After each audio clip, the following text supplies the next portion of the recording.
Hey, everybody, welcome back. We are now on episode 32 of Two and a Half Takes. We are going to kick it off with Premier League. And with that, we also have a very good friend of ours. So it's not just myself, Shaun, Stephen, Paul, and Justin is back with us. Hello. What up, Hey, guys. Justin? Hey, hold on. Last time he was on, like, Man City wasn't like as good as they are, right? Yeah, they were struggling early on. Yeah. Is it gonna? Hopefully, this reverses whatever we did for them to start winning. That's a good point. Yeah. I don't think that's going to be the case, but we'll see. Anyone but Arsenal for the love. It's essentially Villa and City we're rooting for, which sounds awful to say. I kind of threw up in my mouth a little bit. Oh, It's all right. I know. So Arsenal's they're going to choke at some point. Oh, they'll bottle it. It'll just be fantastic watching it. But all right. So last week none of us had a horrible weekend. It could have been worse. It was 2 weeks ago.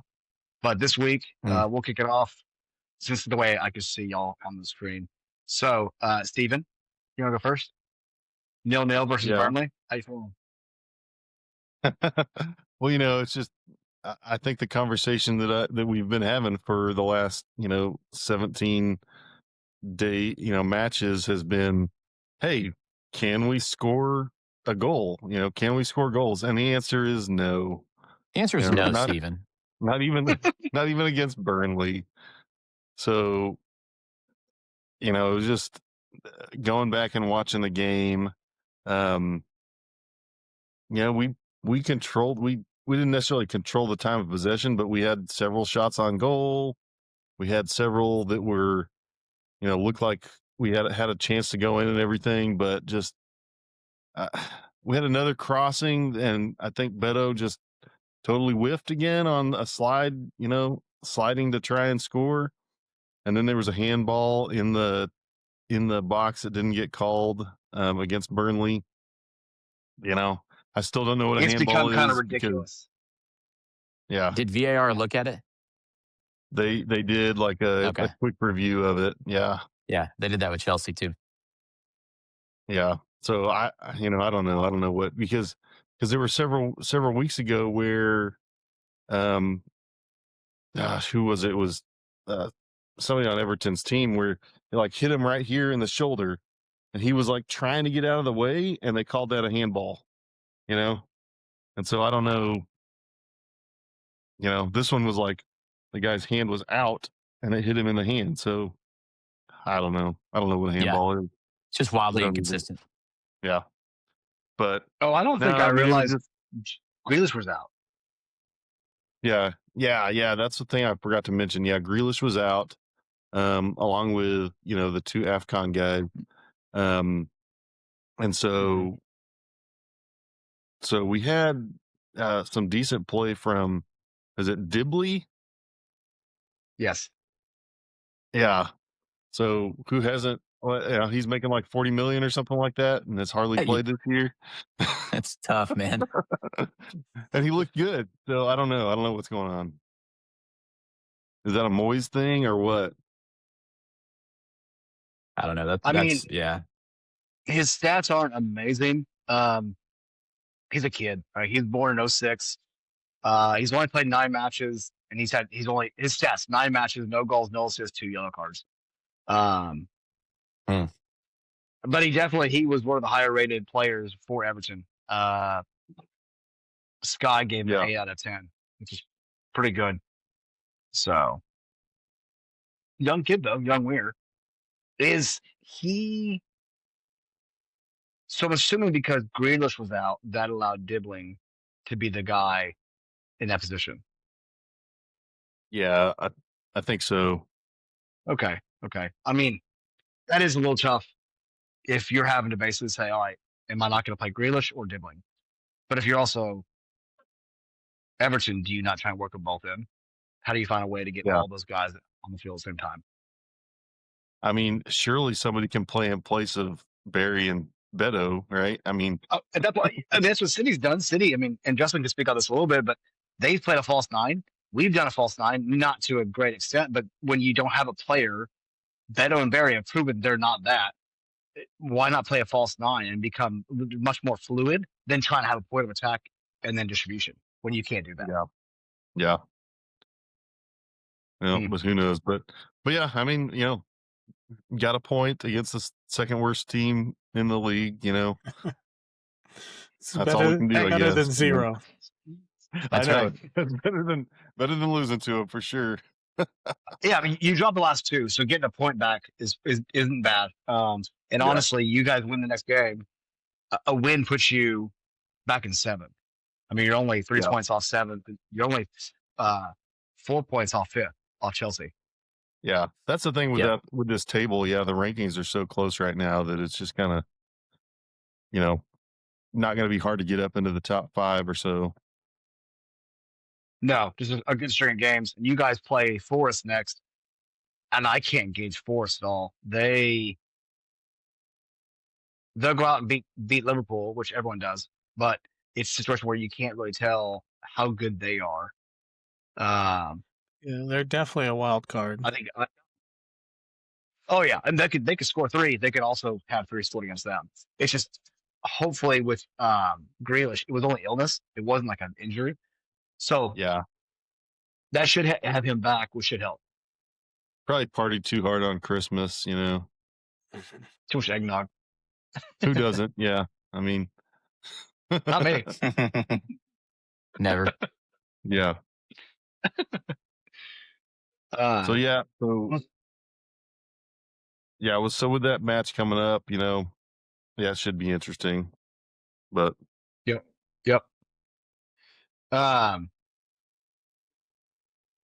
Sorry. Fun spoiler: we're watching the Thunder game, and just I just saw see the score. Yeah, our lead, 23-9 run, because of course it is. But so how are you feeling towards the game tomorrow? Because we're recording this, so more than likely, if you guys are watching this, the game today, we'll do that. Yeah. So we're recording on Monday, and so most of our matches, we got 3 matches tomorrow, and then Justin's is on Thursday. But Nottingham Forest. I mean, once again, can we score? That's what it comes down to. Our defense is good. Got a good keeper. Can we put the ball in the net? I can't tell you yes, because I haven't seen enough of it. It seems like it's going to take something lucky to happen and for us to get a goal. But I feel like the opportunity is going to be there. We're going to have opportunities there to get something. So, we just got to, hopefully Grealish is back, and we can figure out something on the front end. But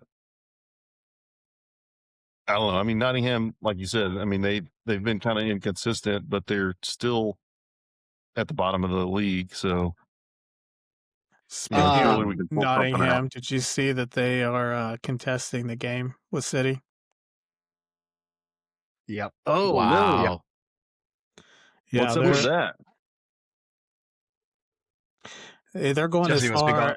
Well, yeah. So they're contesting the referee call, so they've appealed to that, and they're asking for the audio recordings between the on-field referees and then the in-house referees and how they made decisions and everything. Okay. Hey, they should do like what the ACC does and just broadcast that every week. I want to hear all of it. Be accountable, right? If you're going to use it, share it with the people. I don't know. That should already be shared automatically. It shouldn't be you shouldn't have to request to hear that. Yeah. So just talking about XG and everything else. XG, expected goals versus how many goals you actually score. Right now, Everton's still, you're short. Your expected goals for the season so far is 20.6. You want to score 18. You're going to say 5 and they're short.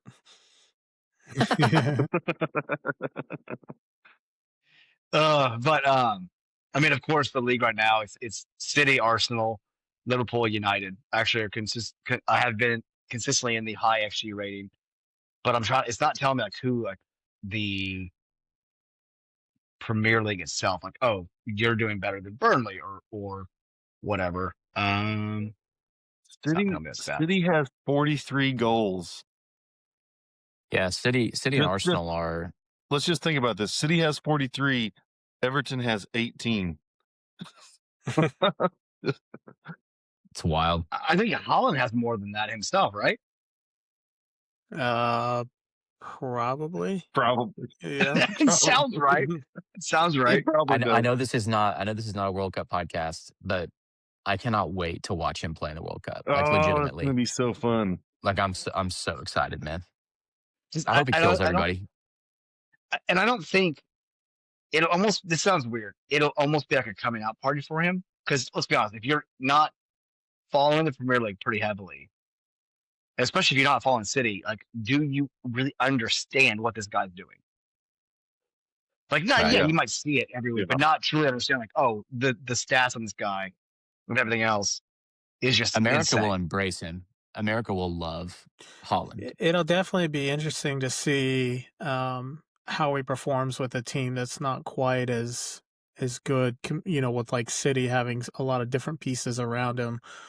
Sure. And I think that's sometimes how you see the quality of a player is what can they do when they're it, they're that person. Yep. This has to be, and I guess what we can do, we can kind of bleed into this for City and Justin. But their XG for the season right now is sitting at 37. They're a +5. They scored 43 goals.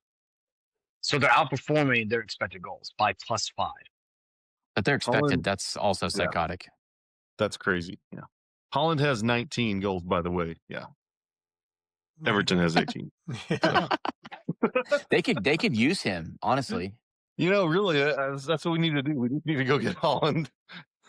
You already got Grealish. Why not? Yeah. Break the world record. Maybe Vincent Company, bring him back. Yeah. Oh gosh. Yeah. Oh gosh. Hey, what's crazy is their defense actually. The thing I think I don't want people talk about too much with City, their expected goals on defense is only 19 goals. Like for reference, right now in XG in standings, United's right after City at 35 goals expected. We've only scored 28, but our expected goals against is 26. We're 7 goals worse than City. Like that, just showing worse how as in, big of a difference. Like you've given up 7 more goals, or you've given up 7 goals less. We've given up 7 goals. We've given up 7 more chances this season than City has. Like the worst team. Sorry, Steven. The worst team that gives up goals is Burnley. And they couldn't do it. Yeah, it's pretty insane. That's enough about Everton. That's enough. Okay. Steven's had his fill.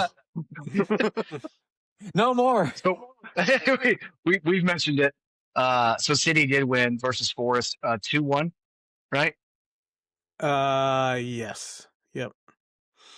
Yeah. They've had a couple kind of crazy controversial games, obviously.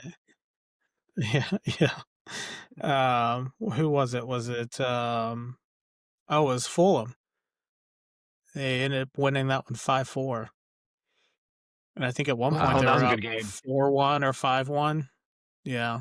It was 4-1, and then they keep going back. And Fulham at the dead time, around the time about to expire, you see they have a cross, and if it wasn't for, I think it was Vardial came through, if he hadn't done some superistic thing and stopped the shot, it would have been 5-5. It would have ended amazing because it was for the common fan. But man, it was nuts.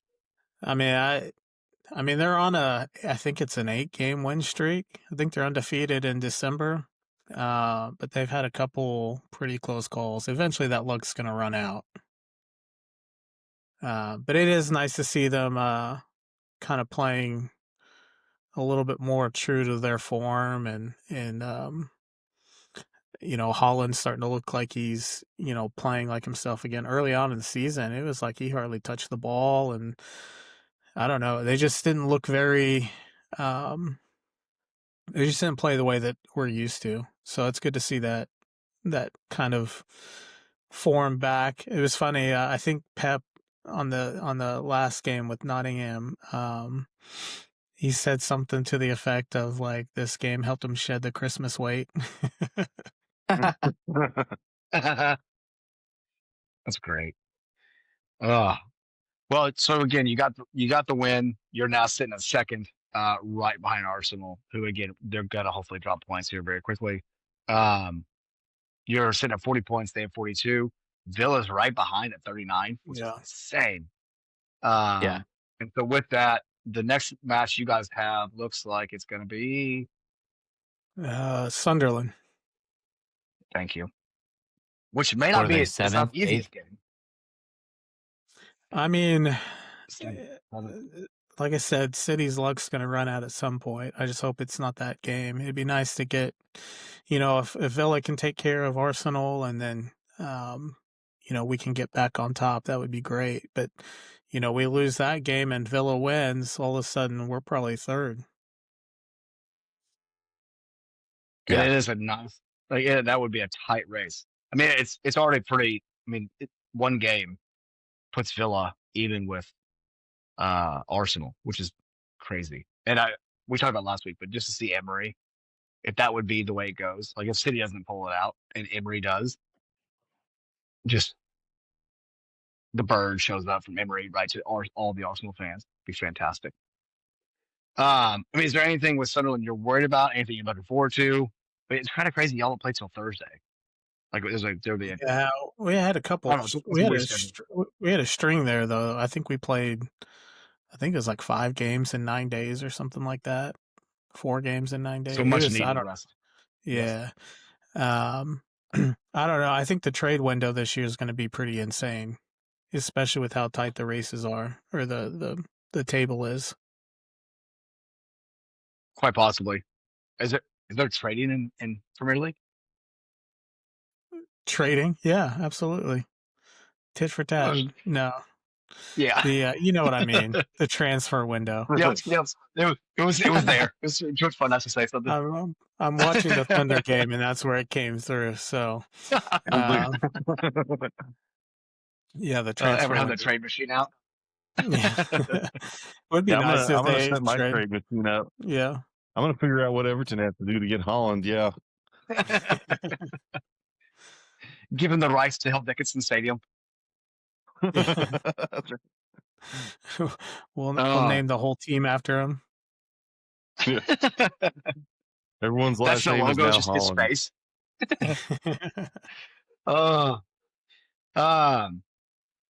Well, immediately right after the top 3, it's definitely a race for 4th and 5th. More likely what looks like it's panning out to be when it comes to Champions League, because there's probably going to be 5 spots for England, the English teams to get into Champions League, which means right now Chelsea holds that with 32 points. And then right after that, it's Liverpool. And then Chelsea, United, and Sunderland. So we just want to kick Liverpool back out because that's gross. Chelsea got to win this weekend, right? No. They did not, Shaun. Oh my gosh! Let me tell you what. Let me tell you what happened. I'm sorry. There's this team called Aston Villa, and they've won 11 straight games. Why should Chelsea be like, oh, we can stop them? That's stupid. That's really stupid. They went back to back from. They're going to go 3 games straight. United, Chelsea, Arsenal. Oof. So here's the thing. Oof. I have thoughts about the game, but first of all, let me tell you who Aston Villa plays coming up. Are y'all ready? Okay. So they've won 11 straight. They're about to play Nottingham Forest. They're about to play Crystal Palace. They're going to play this. They're going to play Spurs. Then they play Everton. They're at least going to get a tie, right? Because it's Everton. So Everton's going to somehow break this. Everton's going to somehow break the streak because they're not going to score, but they're going to. No. So they'll keep that going. It's like the NBA Cup final. Doesn't count. So it's fine. They'll keep going. And then they play Newcastle. So January for them, they could continue to just keep going. Oh, man. Chelsea had the opportunity to stop them, but they did a classic Chelsea thing. And honestly, if you watch that game, Aston Villa carved them up. Like they could have won that game 5-1. Aston Villa could have won that 5-1. Really? And so it's infuriating because it sucks to lose, but at the same time, I'm like, I think Aston Villa is a contender.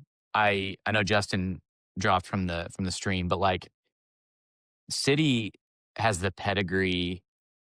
This is what they do. They kind of slump right here into January a little bit and then just go crazy. Arsenal bottles it, like Shaun said earlier. Like, I have no faith at all that Arsenal is going to maintain what they're doing. But yeah, so it sucks to lose. It really does. But at this point, everybody loses to Aston Villa. And so that seems pretty natural. You know what I mean? So they have Arsenal coming up, right?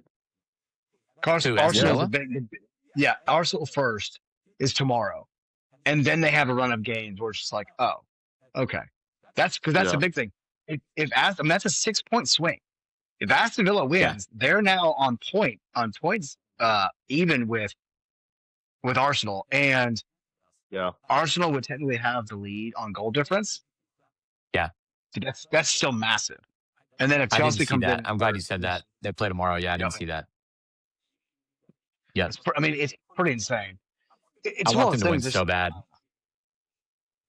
Yeah, them definitely more than of course more than Arsenal. If they beat Aston Villa at home, dude, it'd be at Arsenal, it'd be so great.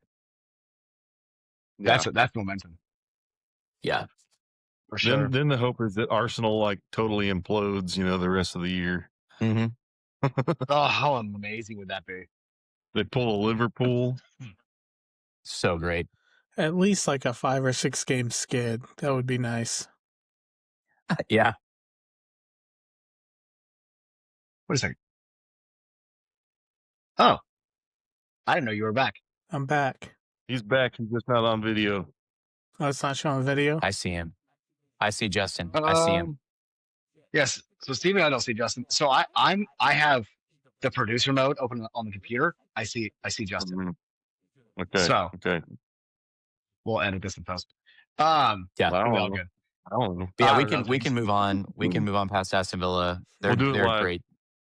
They're a great team. All credit to them. And then we have Bournemouth tomorrow at home. So hypothetically, we'll probably win that like 7-0 or something. I mean, Bournemouth has been very poor this year. Very, very poor, which is a little odd because they've been decent for the past few years. Right. So it's right. It's kind of sad to see it, but also I'm not that depressed about it. Right. So, how is it like to have Palmer back? It's great because I got the kids Palmer jerseys for Christmas. So those are awesome. Yeah. Oh yeah.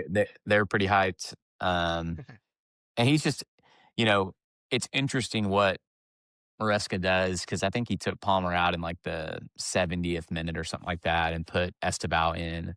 And Esteban is one of those guys that we've talked about when the ball comes to his feet, the crowd kind of gets quiet because they want to see what he's going to do or whatever.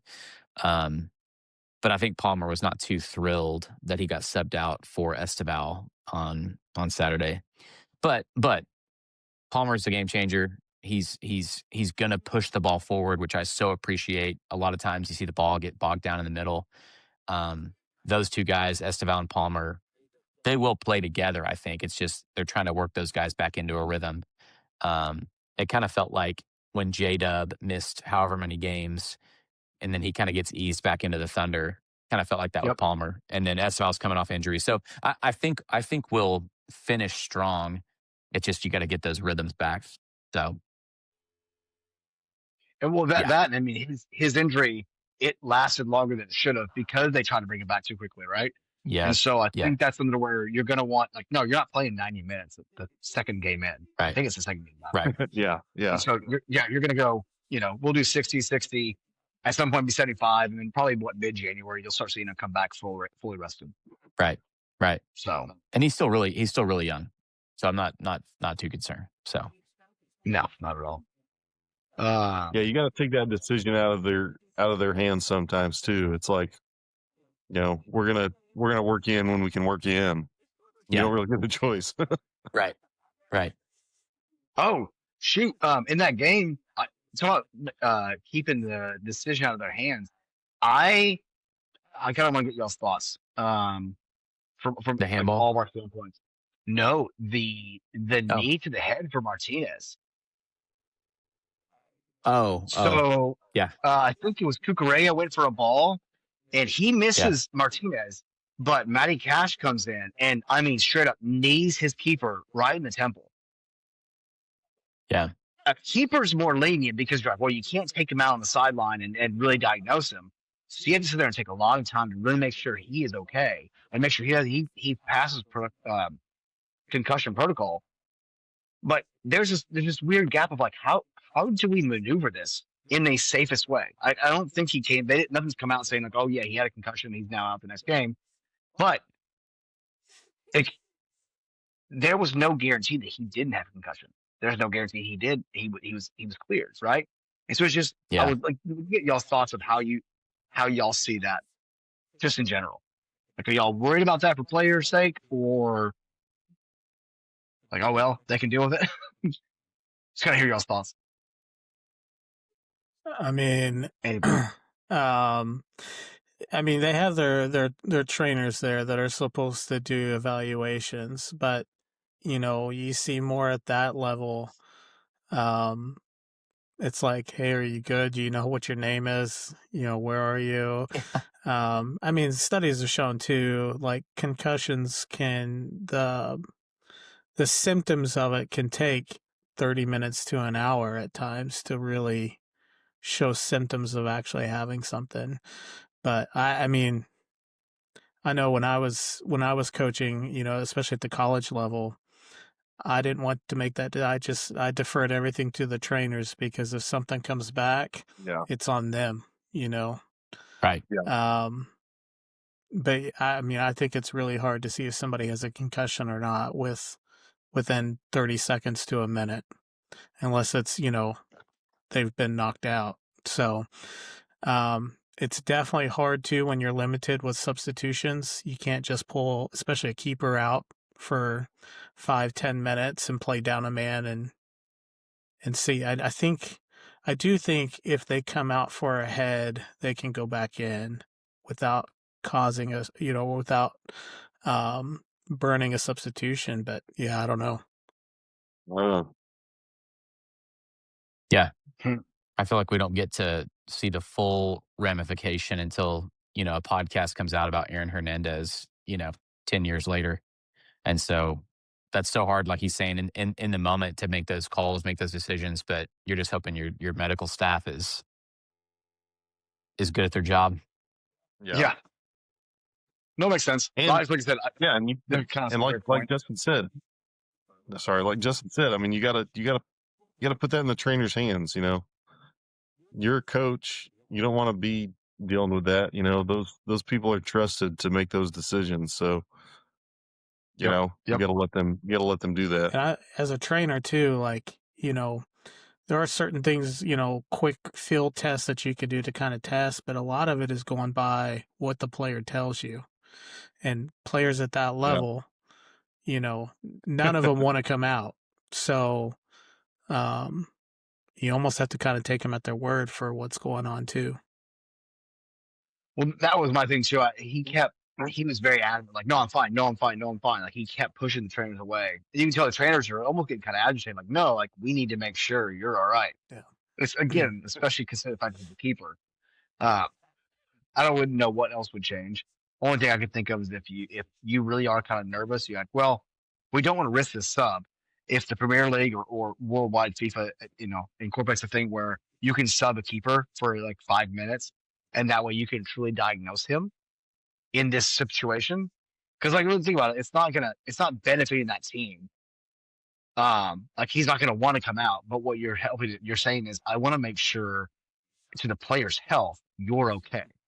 So we're going to give you 5 minutes. We're going to make sure nothing else shows up. I don't know, like Justin said, it could be 30 minutes before it actually shows up.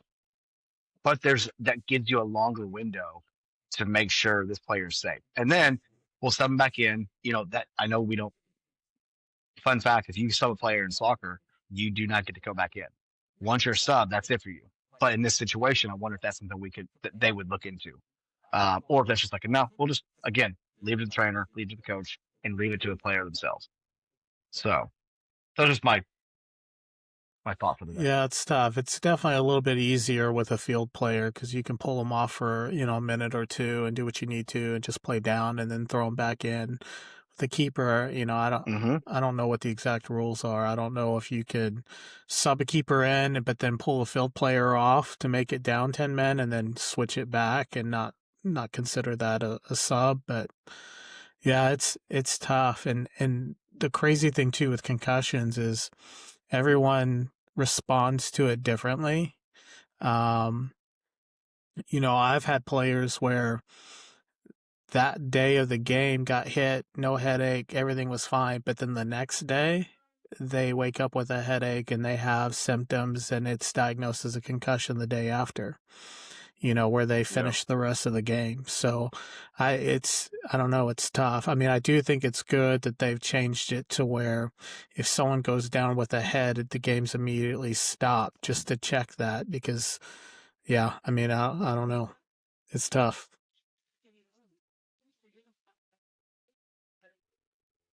I don't. As long as I don't think players have done it too much, but as long as it's almost like the rule in NCAA where you see a player go down very quickly after a team is doing it. Yeah. Yes. You're like, oh, my leg. You're like, wait a second. You got up, took 4 steps, and then you said your leg hurts. As long as players don't sit there and like, there's a fast break or a counterplay that's happening, and all of a sudden, like, oh, my head, I got to go down. So it's that type of situation, right? But and I bring that up because that happened a couple of times. Dorgu for United got hit a couple of times in the head, and during the match, and there was a lot of like moaning and groaning from the stands because a lot of people were assuming that he actually was faking it. I don't think he was. I think it was one of the things where he actually was hurt. But people definitely are gonna assume that just because of the way it played out. Yeah. Well, speaking of Man U, played Newcastle last week. Took care of Newcastle, which is, just going off the last game where they drew Chelsea and they were up 2-0 on Chelsea. I was pretty proud to see them actually come through and get that one goal lead and hold on to it. I think defensively we kept subbing in defenders at the second half. Second half was very defensive and very stagnant. But to have a first game without Bruno, I think the team looked really good. Ugarte actually had a game that it didn't make me want to sell the player pretty quickly. But I'll take it. I still miss Bruno. I still think he's a player that you don't want to have out. He's had, just in context, he has missed 3 matches in the 6 years he's played for United. He will not be playing until end of January in this stint. This is the first time we've had Fernandez be out this long. So you're saying we won't be talking about Bruno? We will not be talking about Bruno. Great. Yeah, that was sorry. No, it was there. Incredible.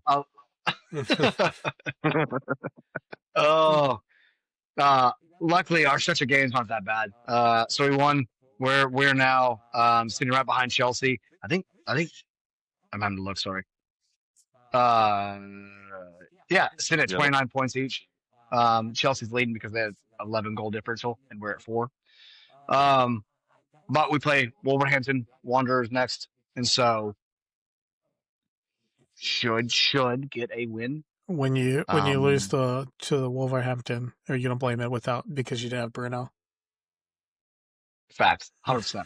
That's what I'm gonna name. That's what I'm gonna name the podcast. We would have won with Bruno.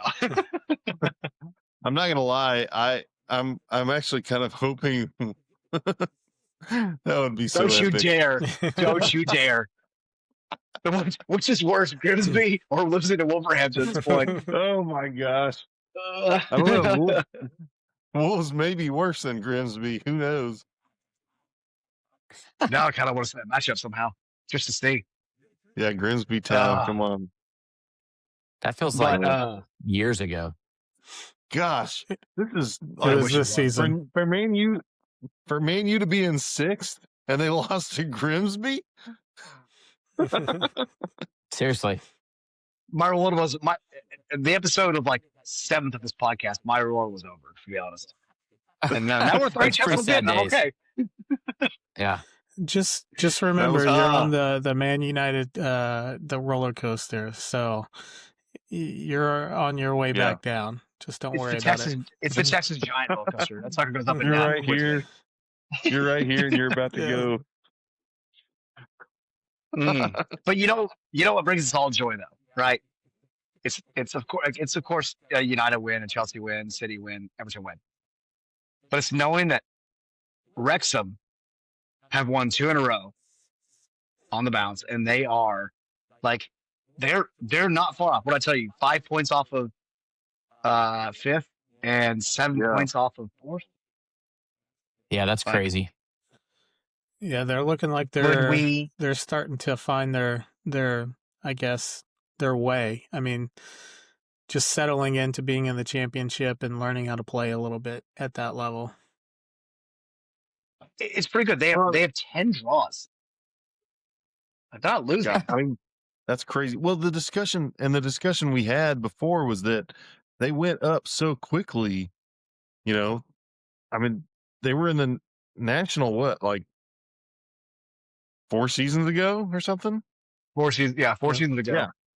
So I mean, they went up so quickly that I mean, you don't expect them to stay up really, but they've to be where they are. I mean, episode 1 or 2, I think we said, what was the goal? We want Wrexham not to get relegated. That's a win. That's a win. Yeah. And now, like, I'm not sitting there saying like, oh, they're going to make a massive run, they're going to win it all, but this is the final episode of 2025 for us. Sorry, for the EPL league. Wait, one more. But in 2026, are we all going to have a party and watch Wrexham play in a playoff match at the end of the season? I mean, I think it's how possible. amazing would that be? Yeah, it'd be interesting to see what they do in the trade window. Right. The trade window. Pulisic at Wrexham. Pulisic. Yeah, he goes to AC Milan to Wrexham. I need the that. money's there. I would be okay if Holland went to Wrexham. Oh, I'd be good at Holland. Yeah, Holland to Wrexham. Is that what? Yeah. Hey, as long as he's off of Chelsea, or as long as he's off of City, that's a win for all of us. Yeah, you see what he's doing in the Premier League. Could you imagine what he could do in the Championship? That'd be fun. Every other team would try and like. It'd be the first time the Championship steps in. Like, yeah, we can't allow this. Yeah, like a Wemby situation.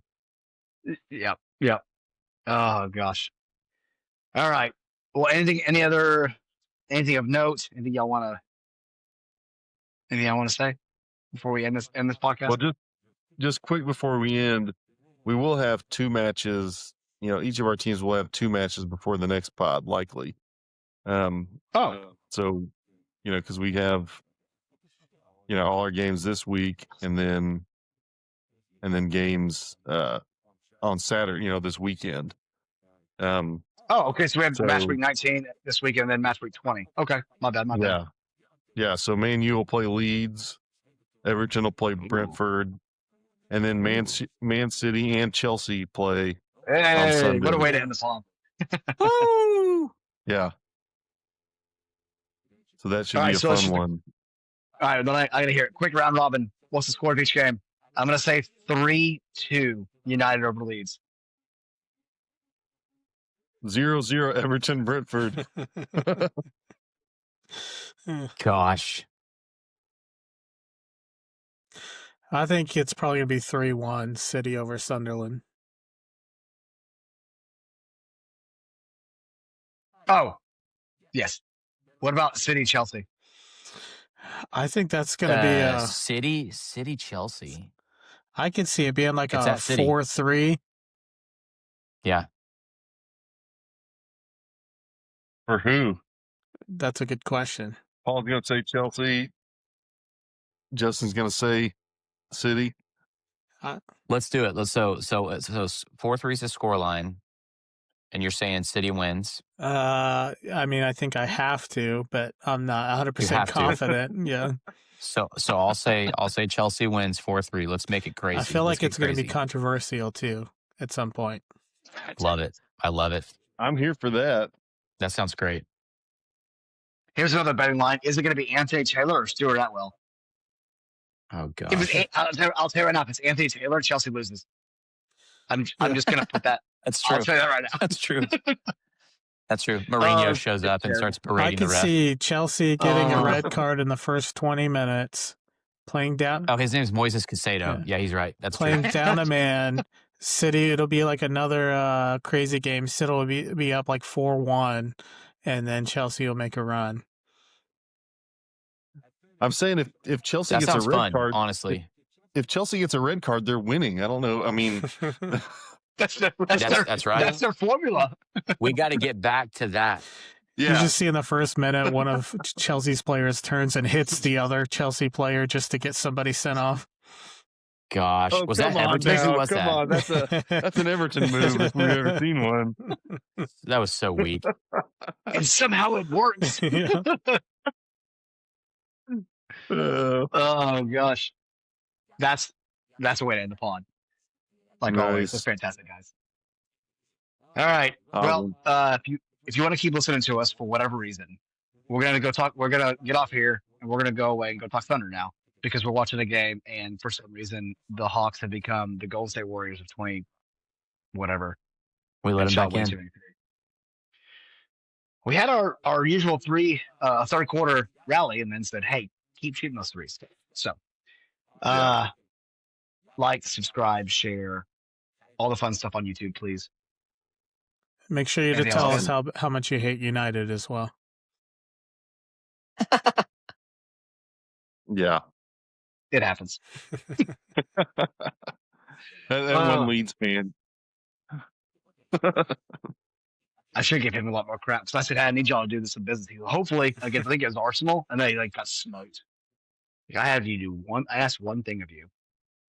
So, I could actually message him this week because we're playing Leeds on Saturday. Oh, that's gonna be fun. You should. There you go. Oh, it'll be fun. I gotta go find his DMs. I would wait till after you win before you message. That's true. All right, guys. Thank you so much, like always. We'll talk to you soon. Peace out.